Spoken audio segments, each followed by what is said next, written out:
कर्मों की उचित स्थिति होगी शनि की कृपा दृष्टि। नमस्कार, मैं एस्ट्रो गुरुमा डॉक्टर ज्योति जोशी आप सभी ज्योतिष प्रेमी एवं अध्ययनकर्ताओं का हार्दिक स्वागत करती हूँ। मैंने पहले कई बार बताया है, अप्रैल महीने में सभी ग्रहों का राशि परिवर्तन होने वाला है। उसमें राहु, केतु और गुरु महाराज के राशि परिवर्तन का विश्लेषण हमने राशि के अनुसार स्वतंत्र रूप से किया है। अब हम शनि महाराज के राशि परिवर्तन का अध्ययन कर रहे हैं। उनके इस राशि परिवर्तन का आपकी कुंभ राशि पर क्या प्रभाव होगा, इस संदर्भ में अब हम विस्तार से वार्तालाप करेंगे। ग्रहों का भ्रमण, उनकी स्थिति और उसका मनुष्य जीवन पर होने वाला परिणाम, इसका अध्ययन ज्योतिष में किया जाता है। ग्रह जब राशि परिवर्तन करते हैं तो उसका बड़ा परिणाम राशि के अनुसार हर जातक पर होता है, अर्थात वह परिणाम शुभ और अशुभ दोनों प्रकार का हो सकता है। उस अनुसार आने वाले 29 अप्रैल को बड़ी घटना होने वाली है, क्योंकि इस दिन शनि महाराज राशि परिवर्तन करने वाले हैं। मकर राशि से कुंभ राशि में इस प्रकार उनकी यात्रा होगी। उनके इस राशि परिवर्तन का आपकी राशि पर क्या प्रभाव होगा, इसे अधिक विस्तार से समझने के लिए सबसे पहले हम शनि महाराज के संदर्भ में संक्षेप में जानकारी समझ लेते हैं।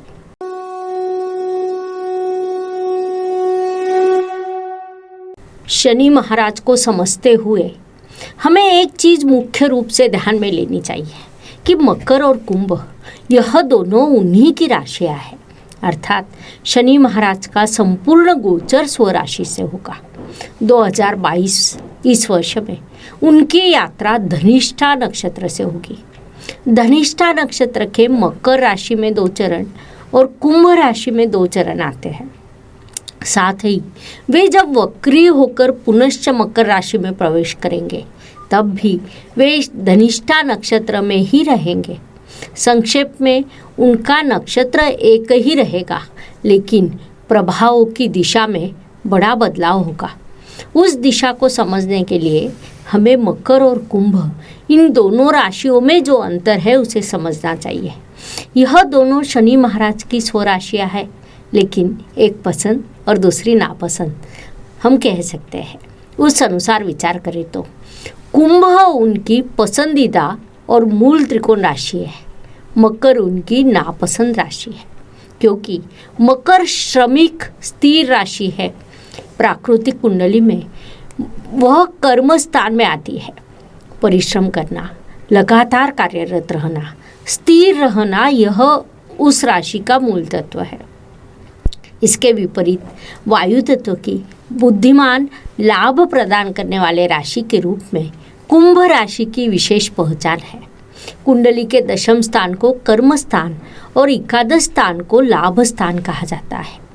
प्राकृतिक कुंडली में दशम स्थान पर मकर राशि और एकादश स्थान पर कुंभ राशि आती है, जो इच्छा पूर्ति और लाभ प्रदान करती है।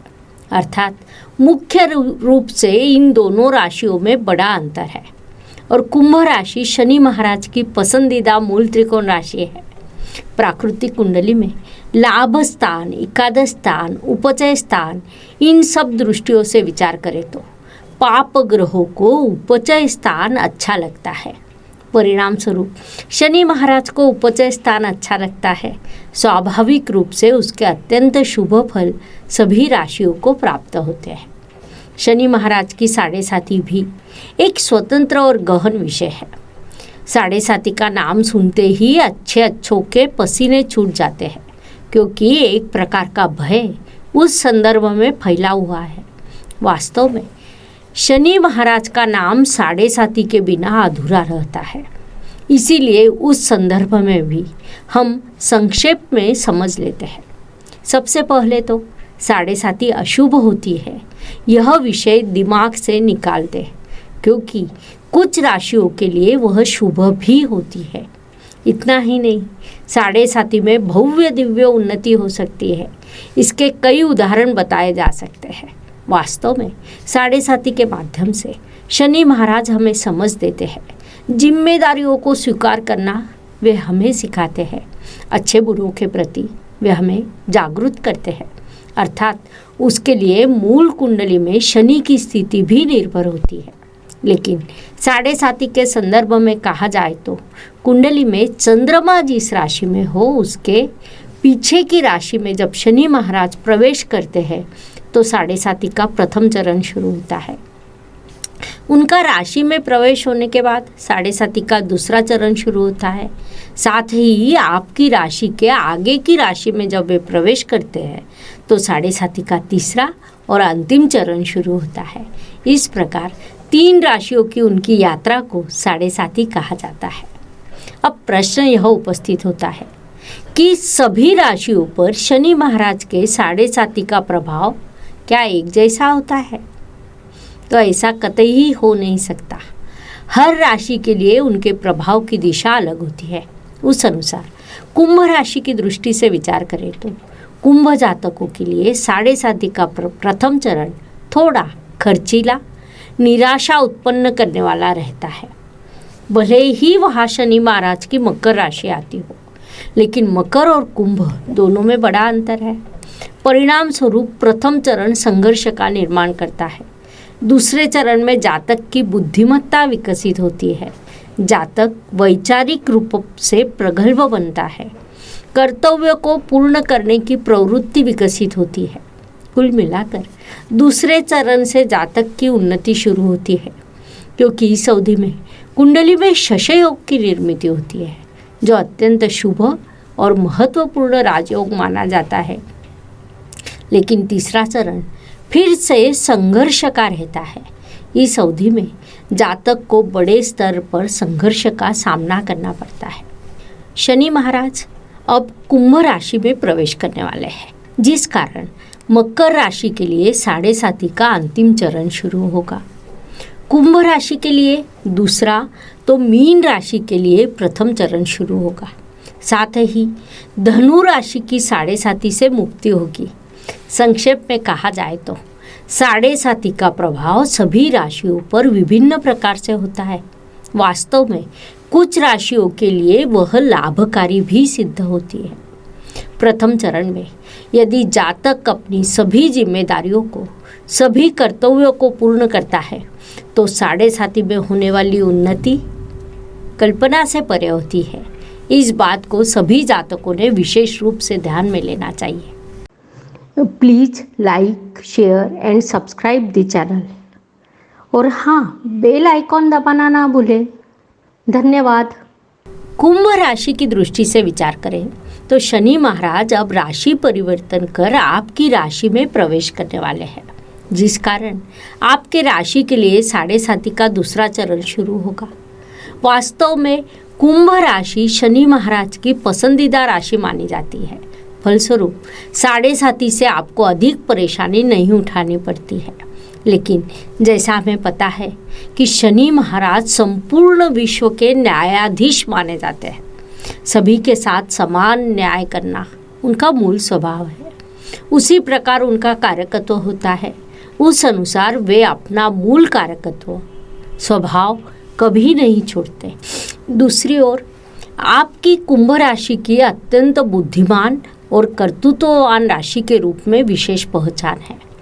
रिश्ते को निभाना आपको अच्छे से आता है। शांत बैठकर प्रश्नों के उत्तर प्राप्त करने की कला आपको प्राप्त होती है। उसी के बल पर कितनी भी विपरीत परिस्थिति क्यों न हो, आप रिश्तों को निभाने में सफल होते हैं। अपने सभी कर्तव्य और जिम्मेदारियों को पूरा करते हैं। आपकी बौद्धिक भूमिका परिपूर्ण रहती है, जिस कारण कुंभ राशि के साढ़े साथी से अधिक परेशानी नहीं उठानी पड़ती। शनि महाराज की कार्य करने की एक विशेष पद्धति है। प्रारंभ में वे अवलोकन करते हैं। हर जातक के कर्मों पर, भूमिका पर उनकी बारीकी से ध्यान रहता है। कौन सा जातक कौन सी पद्धति से कार्य करता है, क्या उचित करता है, क्या अनुचित करता है, इन सभी चीज़ों का लेखा जोखा उनके पास होता है। उस अनुसार आपको साढ़े साथी की अवधि में समय समय पर फल प्राप्त होते हैं। उस संदर्भ में हमने पहले ही विस्तार से समझ लिया है। शनि महाराज आपके राशि स्वामी है, साथ ही द्वादश स्थान का स्वामित्व भी उनके पास है। वर्तमान स्थिति में वे आपके द्वादश स्थान में विराजमान है। 29 अप्रैल को वे राशि परिवर्तन कर आपके राशि में प्रवेश करेंगे। तब वहाँ वे शश योग का निर्माण करेंगे, जो पंच महापुरुष योगों में से एक अत्यंत महत्वपूर्ण राजयोग माना जाता है। उसके भरपूर शुभ फल आपको प्राप्त होंगे। अर्थात एक और शनि महाराज आपके चंद्रमा से गोचर करेंगे। चंद्रमा अर्थात मन और शनि का अर्थ जिम्मेदारी होता है। आपके मन को वे जिम्मेदारी लेना सिखाएंगे। शायद उससे आपको परेशानी भी हो सकती है, लेकिन उसी समय आपको अत्यंत शुभ एवं राजयोग के शुभ फल भी प्रदान करेंगे। संक्षेप में, जिम्मेदारियों को पूरा करने के लिए वे आपको बल प्रदान करेंगे, ऐसा हम कह सकते हैं। आपने अधिक से अधिक न्यायपूर्ण व्यवहार करना चाहिए। ऐसा करने से शनि महाराज आपको दोनों हाथों से भरपूर शुभ फल प्रदान करेंगे, जिस कारण 7.5 आई और उन्नति हुई। ऐसा भी आपके साथ हो सकता है। इसीलिए 7.5 को लेकर आपके मन में भय हो तो सबसे पहले उसे बाहर निकाल दें। अपना काम पूरी ईमानदारी से करें। अपनी सभी जिम्मेदारियों को पूरा करें। ऐसा करने से शनि महाराज आपको निश्चित रूप से शुभ फल प्रदान करने के लिए बाध्य होंगे। इस अवधि में शनि महाराज की कृपा से आपका व्यक्तित्व भी अत्यंत प्रगल्भ होगा। बुद्धिमान तो आप पहले से हैं। किसी भी चीज़ को सखोलता से अध्ययन कर कार्य करने की प्रवृत्ति आप में विकसित होगी, क्योंकि शनि महाराज आपकी राशि में आपके कुंडली के प्रथम स्थान में प्रवेश करने वाले हैं। कुंडली का प्रथम स्थान जातक का अपना स्थान होता है। उससे व्यक्तित्व, स्वभाव देखा जाता है। संक्षेप में, शनि महाराज का यह गोचर आपके व्यक्तित्व को, आपके स्वभाव को समृद्ध करेगा। हमें पता है शनि महाराज को तृतीय, सप्तम और दशम ऐसी कुल 3 दृष्टियाँ होती है जो प्रभावशाली मानी जाती है। अर्थात कुंडली के 2 स्थानों का स्वामित्व और 3 स्थानों पर पड़ने वाली उनकी दृष्टि, ऐसे कुल 5 स्थानों को वे एक ही समय पर प्रभावित करते हैं। उस अनुसार राशि में विराजमान शनि महाराज की तृतीय दृष्टि आपके तृतीय स्थान पर रहेगी।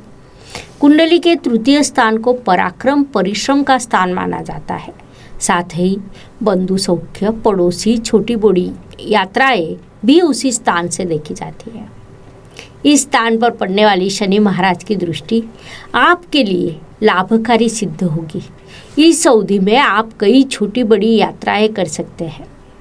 उनसे भी आपको लाभ की प्राप्ति होगी। बंधुओं से आपका रिश्ता समृद्ध होगा। यहाँ तक कि पड़ोसियों से भी आपका सौख्य बढ़ेगा। आपके परिश्रम को उचित दिशा प्राप्त होगी। संक्षेप में, तृतीय स्थान के कारकत्व में आने वाली सभी चीज़ों के आपको शुभ फल प्राप्त होंगे। शनि महाराज की सप्तम दृष्टि आपके सप्तम स्थान पर होगी। कुंडली के सप्तम स्थान को वैवाहिक जीवन साथी और व्यवसाय का स्थान कहा जाता है। इन दोनों दृष्टियों से आपको शुभ फल प्राप्त होंगे। परिणाम स्वरूप जीवन साथी और आपके विचारों में एकता बढ़ेगी। दोनों मिलकर आप एक ही दिशा में निर्णय लेंगे। जिन जातकों का व्यवसाय साझेदारी में हो, उनके लिए भी यह अवधि अत्यंत लाभकारी रहेगा। व्यावसायिक साझेदार और आपके विचारों में एकता बढ़ेगी। एक दूसरे को समझने की वृत्ति विकसित होगी, जिस कारण आपके व्यवसाय में उन्नति होगी। अर्थात वैवाहिक जीवन और व्यवसाय, इन दोनों दृष्टियों से शनि महाराज आपको शुभ फल प्रदान करेंगे। शनि महाराज की दशम दृष्टि आपके दशम स्थान पर होगी। कुंडली के दशम स्थान को कर्म स्थान कहा जाता है। व्यावसायिक उन्नति भी वहीं से देखी जाती है। साथ ही प्राकृतिक कुंडली को देखा जाए तो दशम स्थान का कारकत्व भी शनि महाराज के पास है, जिस कारण दशम स्थान पर पड़ने वाली उनकी दृष्टि आपके लिए कर्म की दृष्टि से, कर्तृत्व की दृष्टि से महत्वपूर्ण रहेगी।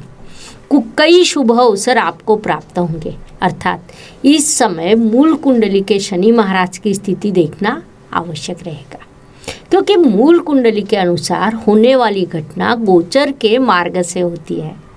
गोचर के द्वारा घटना का मार्ग समय देखा जाता है, लेकिन घटना मूल कुंडली में होती है। अर्थात मूल कुंडली में यदि शनि महाराज शुभ हो तो उनके आपको अत्यंत शुभ परिणाम प्राप्त होंगे। इसीलिए अपनी मूल कुंडली को अवश्य देखें।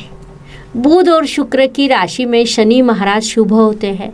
साथ ही तृतीय, षष्ठ, दशम और एकादश स्थान उन्हें विशेष रूप से अच्छे लगते हैं।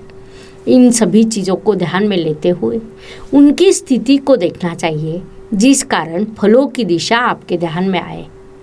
अर्थात यह शुभ परिणाम आपको 29 अप्रैल से 12 जुलाई के काल में प्राप्त होंगे, क्योंकि उसके बाद शनि महाराज वक्री होकर पुनश्च पीछे की राशि अर्थात मकर राशि में प्रवेश करेंगे। 17 जनवरी 2023 को मार्गी होकर पुनश्च आपकी राशि में प्रवेश करेंगे। तब उनके जो फल आपको प्राप्त होंगे उनका एक छोटा सा ट्रेलर अभी के समय काल में आपको देखने को मिलेगा। 12 जुलाई को शनि महाराज वक्री होकर मकर राशि अर्थात आपके व्यय स्थान में प्रवेश करेंगे। कोई भी ग्रह जब पीछे की राशि में जाता है तो वह अपने अधूरे कामों को पूरा करने के उद्देश्य से जाता है। उस अनुसार शनि महाराज आपके व्यय स्थान में जाकर कुछ दिन आपको व्यय स्थान के प्रभाव देंगे। वहाँ से उनकी तीसरी दृष्टि आपके परिवार स्थान पर, सप्तम दृष्टि षष्ठ स्थान पर और दशम दृष्टि भाग्य स्थान पर रहेगी। उस अनुसार फल प्राप्त होंगे। जनवरी 23 में शनि महाराज मार्गी होकर पुनश्च आपके राशि में प्रवेश करेंगे। वहाँ से वास्तविक रूप में शश योग के शुभ फल आपको मिलेंगे।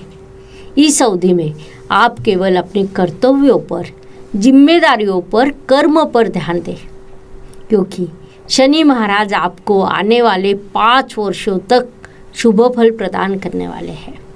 आर्थिक, सामाजिक, पारिवारिक ऐसी सभी दृष्टियों से आपको लाभ की प्राप्ति होगी।